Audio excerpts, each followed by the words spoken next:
Hoje é mais um dia em que o mundo se despede de pessoas que não voltarão. Alguns eram conhecidos, outros anônimos, mas todos deixaram sua marca. Pais, filhos, amigos, amores. Histórias que agora vivem apenas na memória. Este vídeo não é só uma lista de nomes. É um tributo silencioso àqueles cuja jornada terminou. Assista até o fim. Dedique um momento de respeito. Inscreva-se no canal, para que a memória deles nunca se apague. E agora, começamos! No mês de maio, o Brasil se despediu de Raul Henrique Vasconcelos, escritor, educador e defensor da literatura marginal, que por mais de 5 décadas deu voz aos silenciados. Nascido em Recife, filho de um estivador e de uma bordadeira, Raul cresceu em uma casa simples, onde os livros eram raros, mas o amor pelas palavras era abundante. Aos 8 anos, escreveu seus primeiros poemas em pedaços de papel de pão. Aos 13, viu seu pai ser preso durante uma greve no porto, experiência que moldaria seu senso de justiça. Determinou-se a estudar e, trabalhando como entregador de jornal, conseguiu concluir o ensino médio noturno. Ingressou na Universidade Federal de Pernambuco, onde estudou letras e fundou um coletivo literário chamado Palavra Rasgada. Foi lá que conheceu seu mentor, o professor Antônio Lucena, que lhe ensinou que escrever era, acima de tudo, um ato político. Raul lançou seu primeiro livro aos 27 anos. Ignorado pela crítica oficial, ele ganhou vida nas rodas de leitura das periferias de Olinda e Recife. Sua escrita crua, honesta, misturando prosa e poesia, encantava quem pouco se via representado nos salões literários tradicionais. Nos anos 90, fundou a editora independente Raiz Forte, por onde publicou dezenas de autores emergentes da periferia. Em 2004, recebeu o Prêmio Nacional de Literatura Popular, Brasil, por sua contribuição à democratização do acesso à leitura. A premiação foi um divisor de águas, elevando seu nome ao reconhecimento institucional, mas também desafiando-o a manter-se fiel às suas raízes. Seu casamento com Teresa Maria, professora de História, foi duradouro e cheio de cumplicidade. Tiveram 3 filhos e adotaram 2 cães de rua. Em casa, Raul era brincalhão, distraído e gostava de cozinhar muqueca nos domingos. Carregava sempre um caderno no bolso, onde anotava frases ouvidas no ônibus ou no mercado. Em público, era eloquente e combativo. Em privado, era introspectivo, às vezes inseguro. Sofreu bloqueios criativos, crises existenciais, e chegou a queimar 2 manuscritos por achar que não diziam nada novo. Em suas palavras, o escritor precisa desaprender para poder escrever de novo. Além de escritor, Raul foi ativista social, organizando oficinas de escrita criativa em comunidades ribeirinhas e presídios. Fundou a ONG Escreve Brasil, que oferecia livros gratuitos e formação para jovens de baixa renda. Algumas de suas frases se tornaram hinos silenciosos entre os leitores. Quem escreve com sangue, nunca publica em vão. A palavra que incomoda é a única que merece ser dita. Não quero ser lido amanhã, quero ser sentido hoje. Sua última entrevista foi dada aos 73 anos, numa rádio comunitária, onde disse: "Se eu morrer amanhã, que meus livros saibam caminhar sozinhos." Seu último evento foi um sarau noturno à beira do Capibaribe, cercado de jovens poetas e velhos companheiros. Raul partiu dormindo, serenamente, na mesma cidade onde escreveu sua primeira crônica, Recife. Seu enterro foi acompanhado por centenas de leitores, com poemas lidos entre lágrimas e aplausos. Seus filhos prometeram manter viva sua editora. Raul Henrique Vasconcelos deixou não apenas lembranças, mas uma era inteira encarnada em seus escritos, ideias e alunos. No mês de maio, o Brasil perdeu uma de suas vozes mais singulares, Marina Soares de Almeida, atriz, dramaturga e educadora, cuja trajetória rompeu muros e ergueu pontes entre arte e consciência social. Nascida em Salvador, no seio de uma família de lavradores, Marina cresceu ouvindo histórias contadas pela avó Luz de Lamparina. Desde pequena, recitava poemas nas festas da escola e improvisava peças com bonecos feitos de sabugo de milho. Aos 12 anos, foi obrigada a abandonar os estudos para ajudar na lavoura. Mas seu espírito criativo nunca se calou. Aos 18, fugiu para o Rio de Janeiro, com uma mala de roupas e um caderno de versos. Dormiu em pensões baratas, trabalhou como faxineira e costureira até conseguir uma bolsa na Escola de Teatro Martins Pena. Lá, conheceu seu mestre, o diretor Paulo Zorrilla, que lhe ensinou que representar é desnudar a alma em praça pública. Marina revolucionou os palcos com suas peças de forte cunho político, denunciando o racismo, o machismo e a desigualdade. Em 1998, sua peça Cicatriz recebeu o Prêmio Nacional de Dramaturgia, Brasil, por retratar, com poesia e crueza, o sofrimento das mulheres negras nas periferias urbanas. O reconhecimento trouxe visibilidade, mas também ameaças. Marina enfrentou censura, teve espetáculos cancelados, foi chamada de agitadora e sofreu ataques pessoais. Ainda assim, nunca recuou. Ela dizia: "O silêncio é o luxo dos covardes. Eu tenho urgência na fala." Na vida pessoal, foi casada com o músico Vinícius Braga por 15 anos. O casal adotou uma filha, Luana, e criou juntos um centro cultural no subúrbio de Nova Iguaçu. Após a separação, Marina manteve uma relação próxima com Vinícius, marcada por respeito e afeto. Em casa, gostava de cozinhar acarajé, andar descalça e escrever à mão com tinta roxa. Com os alunos, era exigente, mas generosa.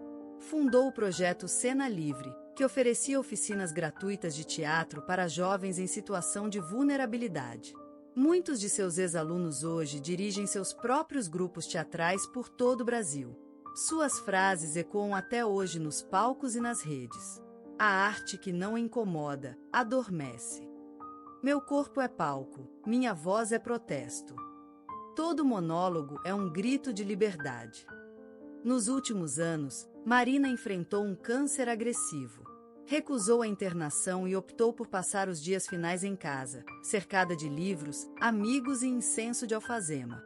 Em sua última entrevista, disse: "Se a morte me levar, que leve meu corpo, mas nunca minhas palavras." Despedida em um teatro lotado, sob luz baixa e tambores discretos, Marina se foi em paz, na mesma cidade onde estreou seu primeiro solo. Milhares de pessoas compareceram, de artistas renomados a jovens anônimos que ela havia inspirado. Marina Soares de Almeida deixou não apenas lembranças, mas uma era inteira encarnada em seus escritos, ideias e alunos. Todos conhecem o nome, Neymar. Ele brilha nos estádios como uma estrela caída do céu. Seu rosto está em outdoors, sua camisa nas costas de milhões.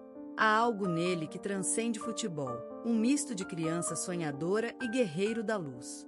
É um corpo veloz, uma mente inquieta, uma alma sensível que aprendeu a sobreviver num mundo que exige muito antes de dar algo em troca. Mas, antes da fama, antes dos gritos da torcida e dos contratos milionários, havia silêncio. Havia um menino. Havia uma casa com cheiro de café fresco e roupas estendidas ao sol. Foi em fevereiro de 1992, numa manhã quente de Mogi das Cruzes, que o pequeno Neymar da Silva Santos Júnior nasceu. O mundo ainda não sabia, mas naquele instante um cometa pousava no Brasil, não feito de fogo, mas de sonho. O pai, Neymar Santos, ex-jogador de futebol, era um homem de poucas palavras, mas de mãos sempre calejadas. Trabalhava duro, consertava o que quebrava, guiava a família com olhos atentos e discretos. A mãe, Nadine, era o coração da casa, voz doce, firmeza no olhar e um colo que sabia acalmar qualquer tempestade. A fé dela em Deus era silenciosa, mas profunda, como raízes que ninguém vê, mas sustentam a árvore inteira. O lar era modesto, mas cheio de música. Tocava Roberto Carlos no rádio, ouvia-se o tilintar de pratos na cozinha, e às vezes o riso de vizinhos misturava-se ao choro de um bebê. Neymar cresceu entre sons. Sons que um dia se transformariam em ritmo dentro de seu corpo, em coreografia nos gramados. Nos seus primeiros dias, ouvia o sussurro da mãe cantarolando canções de ninar, e o coração do pai batendo forte quando tomava nos braços. Na sala, um ventilador rangia como uma velha sanfona, lançando sobre o chão pequenas sombras que dançavam nas paredes. Era ali, naquele espaço simples, que a imaginação do menino começava a criar mundos. Havia um brinquedo de borracha que ele não largava, um bonequinho de jogador com a camisa do Santos. Às vezes, ficava horas olhando para ele, em silêncio, como se conversassem. Em outras noites, tinha medo do escuro, da sombra do guarda-roupa, do barulho distante da cidade que nunca dormia. Mas a voz da mãe, dizendo "tô aqui, meu amor", era suficiente para que o medo se dissolvesse como fumaça. Certa vez, com 3 anos, desenhou num papel uma bola e um sol, e disse que queria jogar futebol de dia inteiro, até o céu dormir. Não sabia o que era fama, não entendia o esforço, mas já sentia o chamado. Algo nele ardia em silêncio, um desejo de correr, brilhar, encantar. Era como se a alma estivesse esperando apenas o corpo crescer. Na infância de Neymar, não havia cronologia, havia sensação. Cheiro de sabão em pó, vento quente nas janelas, risadas na hora do banho, e a certeza de que ali, naquele pequeno universo, ele era amado. E talvez seja esse amor que o acompanhou nos dias mais difíceis. Talvez seja essa infância que ele carrega no peito, como um escudo invisível, mesmo diante do mundo inteiro. Às vezes, eu fechava os olhos na sala de aula e imaginava uma multidão gritando meu nome. Neymar, Neymar. Não porque eu queria ser famoso, eu nem sabia direito o que era isso. Eu só queria existir de verdade em algum lugar. Ser visto. Ser ouvido. Na escola, eu me sentia estranho. As letras dançavam nos cadernos, os números pareciam montanhas intransponíveis. Eu não era o melhor aluno, e isso me envergonhava. Quando a professora perguntava algo e eu errava, sentia um nó na garganta. Um menino atrás ria de mim. Outros fingiam que não era nada. Mas para mim era tudo. Porque eu estava tentando. A bola, sim, me entendia.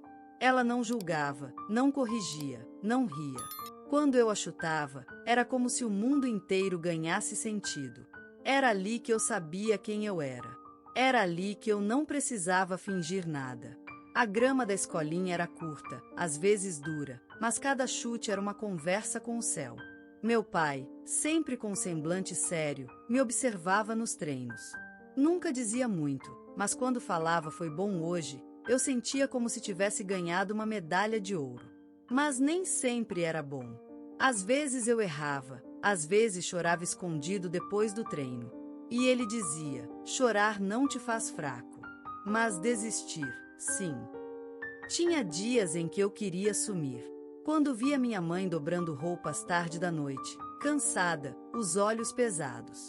Eu pensava: será que um dia vou conseguir tirar ela daqui? Dar a ela um mundo onde não precise mais carregar tanto? Na vizinhança, alguns diziam que era sonho demais. Outros riam do meu cabelo, da minha timidez, da minha maneira de andar. Eu andava olhando pro chão. Não porque não quisesse olhar nos olhos das pessoas, mas porque eu ainda não sabia se merecia. Os domingos eram dias mágicos. Meu avô colocava música sertaneja no rádio, o feijão borbulhava na panela, e eu corria pro campinho de terra batida com os pés quase descalços. Cada gol era um pedido ao universo: olha pra mim. Só um pouco. Foi nessa fase que ganhei minha primeira chuteira de verdade. Vermelha, simples, usada. Mas para mim era como se fossem asas. Com ela, eu voava. No silêncio do meu quarto, rabiscava meu nome nas folhas de caderno: Neymar Júnior. Sempre com esse Júnior no fim, porque meu pai era meu herói. Queria ser ele e ao mesmo tempo ser diferente. Queria ser o que ele não conseguiu. Por ele. Por mim. Mas nem tudo era dor. Tinha também a alegria. O riso solto com os amigos, o gosto do picolé de limão depois dos treinos, a sensação de vento no rosto quando corria mais rápido que todo mundo. Havia uma canção dentro de mim que ninguém ouvia, mas eu sabia, ela existia. Foi numa noite quente em Santos, com o mar sussurrando no fundo e as luzes do estádio piscando como vagalumes elétricos, que tudo mudou. Neymar correu com a bola colada ao pé, como se fosse uma extensão da alma. Fez o drible, a curva, o gol. E de repente, o estádio, o mundo, se abriu. Ali nasceu o fenômeno. Mas não foi um nascer suave. Foi um parto de fogo. Aos 18 anos, os olhos do planeta se voltaram para ele. E não eram olhos ternos. Eram olhos famintos. Esperavam dele milagre a cada toque. E ele, ainda com cheiro de adolescência nos ombros, teve que aprender a ser gigante entre gigantes. O primeiro contrato milionário chegou com aplausos. E com ele, o primeiro silêncio. O silêncio da solidão no quarto de hotel. O silêncio do telefone que não tocava com vozes de verdade, só com agendas. O silêncio de não saber mais se o sim das pessoas era para ele, ou para o que ele tinha. No Barcelona, brilhou, mas também sangrou. Brilhou com Messi ao lado, como se dividissem um segredo antigo. O campo era um poema, e Neymar escrevia versos com os pés. Mas fora dele, sentia-se pequeno. A fama era uma armadura pesada. Roubava dele a leveza. Tudo era grande demais, rápido demais, cobrado demais. Vieram as manchetes, as críticas, a dúvida. Será que ele era só uma promessa bonita? Ou um homem pronto para carregar a camisa do Brasil? Foi então que perdeu um amigo, um irmão de alma. E ali, no velório, cercado de câmeras que nem choravam nem respeitavam, Neymar entendeu: o sucesso não protege. Ele amplifica. Começou a duvidar de si, do seu riso, da sua intuição. As redes sociais viraram espelhos tortos. Os contratos exigiam mais do que ele podia dar. E ele, tentando agradar a todos, se perdia de si. Mas no fundo do peito, ainda morava o menino do campinho de terra. O que chutava com fé. O que queria apenas ser visto. Foi numa Copa do Mundo que ele reencontrou esse menino. Ao cair em campo, lesionado, e sentir o silêncio da dor, ele se viu vulnerável, humano. Pela primeira vez, não quis provar nada. Só queria ficar inteiro. E ali, quebrado, recomeçou. Aprendeu a dizer não. A se calar quando era preciso. A escolher amigos de verdade. A cuidar do corpo como se fosse templo. Da mente como se fosse jardim. Não foi um renascimento rápido. Foi dolorido. Mas foi real. Hoje, Neymar entra em campo com menos pressa e mais alma. Sorri com os olhos. Chora sem vergonha. E mesmo quando erra, sabe, ele não é apenas um jogador. É uma história viva. Um símbolo de talento e fragilidade. De sonho e caos.